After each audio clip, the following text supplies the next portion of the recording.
Hey everybody, coming at you with the much longer version of my thoughts on Gail, Daughtry, and the Celebrity Sex Pass. So if you just want kind of the quick in and out, I have a minute version over there on TikTok about the plot, what I thought. This one is much more of me processing for those who followed me for a while. I started because I go to the movies mostly by myself and I like to come out and process, and this is just a place where I can kind of dump my thoughts on the world, or the few of you who watch and the rest of you who were, uh, knocking at my door to try and sell me cryptocurrency. So if you like the longer conversation, stay with me here. It's going to be a bit long. There's probably going to be spoilers, all that stuff. Welcome. So my goal is to see 100 movies this year. Like I said, my ultimate goal is to get people to go back to the movie theaters.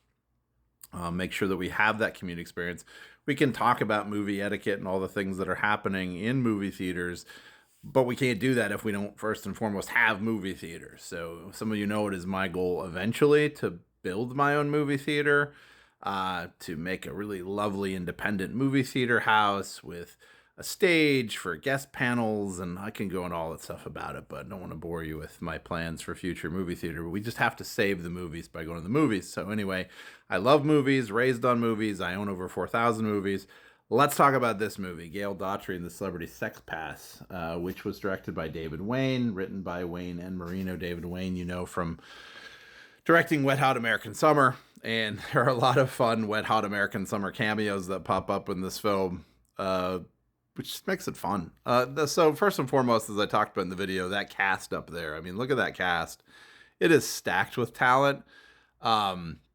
Some of them playing characters, some of them playing themselves. So, for instance, John Hamm, John Slattery are playing versions of themselves, almost, not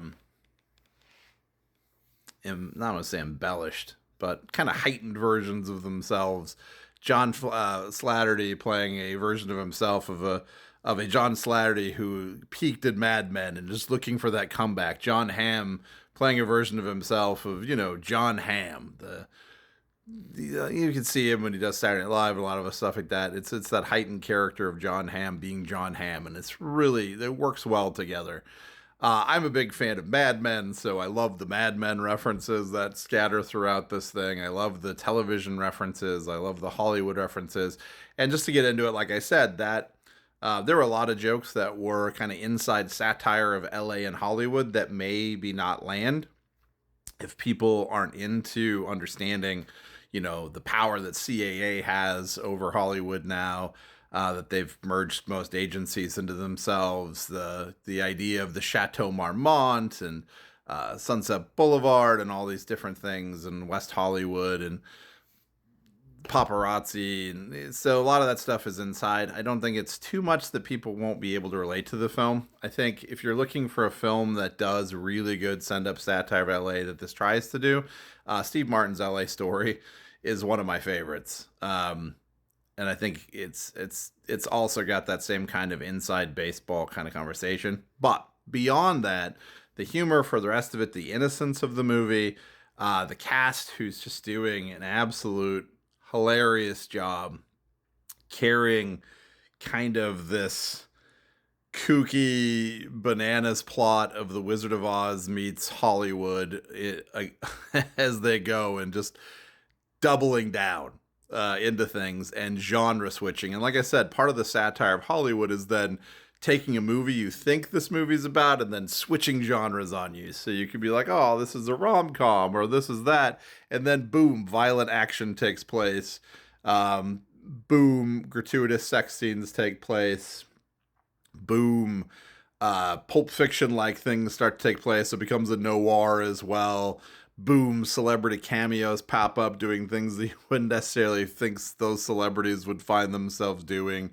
And it's just great. And so, like I said, the cast of this thing, Zoe Deutsch playing the Dorothy Gale character of Wizard of Oz as Gail Daughtry, heading into Hollywood with this sweet Kansas innocence about her. And everything is gorgeous and everything is beautiful, and she's wide-eyed about everything, whether it's finding gum at the 7-Eleven in mass quantities or everything else. The beauty of the Chateau Marmont, and she just plays it so wide-eyed and fun. And then does a lot of unexpected things within that innocent role that make it so outstanding, such an outstanding performance by her. Um, that definitely worth mentioning. Definitely seeing it for her and her character in this. Like I said, John Slarty. For me, a lot of stuff that makes him almost the MVP of this movie, and how he's playing himself in hilarious. I can't. I don't even want to spoil all the stuff because the jokes are built around that, and um, you'll laugh the whole time. You know, a lot of comedies are marketed. You see the trailers and you're like, oh, there's the jokes. This one will surprise you with a lot of jokes, will surprise you with a lot of fun cameos that make jokes wherever they go that just keep popping up. I think there was a time in the film too where they were just filming on Hollywood Boulevard and you could tell that the crowds are, what is happening in this? And so it felt like going back to Nirvana, the band, the show, the movie, where they were out on the streets of Toronto. I love that part of it. Um, gosh, so many great moments in this film to look at.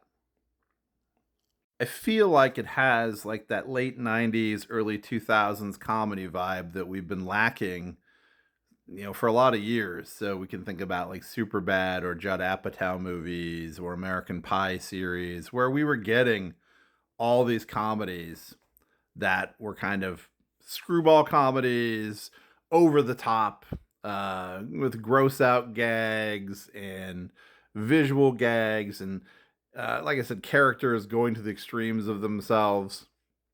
And I think that's been sorely lacking in movies, right? When you can't think back to when did we get these comedies? Where did these comedies go? Maybe we had too much of them all at once, but now this seems like a fun revival of that whole genre, which I definitely appreciated.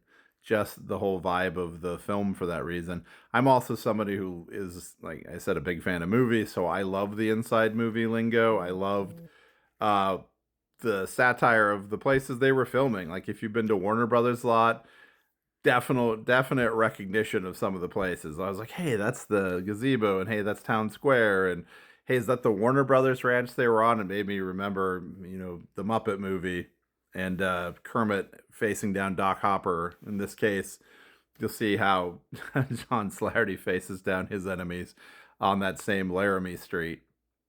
So I like that inside Hollywood stuff. Like I said, I just generally like the fun, free flowing comedy vibe, but then they mix it up with things that are not comedic, and you're like, whoa, what kind of movie is this? And I guess that's really the good part about this movie too, is you don't really know what kind of movie it is. And as someone who's also a fan of the Wizard of Oz books, for how I felt about Wicked and things, because I'm an Oz purist and think those characters are already invented and they already had their own backstories in L. Frank Baum's 14 books. This movie does, I think, a beautiful version of that without having to recreate those characters, right? There's a scarecrow, there's a tin man, there's a lion, but they're played in a modern sense and an LA sense, which so funny. The way they look at Brain's heart and courage in the film. Like I said, just a phenomenal cast, right? Miles Gutierrez Riley. I loved his part. I loved Ben Wong and what he was doing as a fired CAA intern. Um, so, oh my goodness. Big fan of Joe LaTaruglia in this film, and I like him and, everything that he's in. He just makes it so much fun, whether it's Pitch Perfect or whatnot. Jennifer Aniston's cameo as the one who gets her fiance to use his celebrity sex pass. Again, I thought that was hilarious, considering the references they make to her, like not really knowing she's on Friends, but also the fact that when she was on Friends, there's that whole episode between her and Ross about celebrity sex passes with Isabella Rossellini.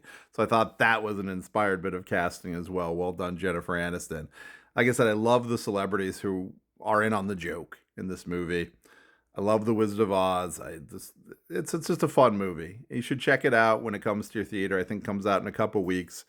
I think you'll really enjoy it. At first, I was like, I don't know quite what this is, but by the end, the audience, myself, having a great time. I guess there were a family that came in late with a bunch of little kids that were in the wrong theater, and they realized really quickly. So there is some gratuitous violence, gratuitous sex scenes. Just be aware of that. But they play it into the innocence of the film and make it so much fun. If you're a fan of, like I said, late 90s, early 2000s comedy, you should definitely check this out.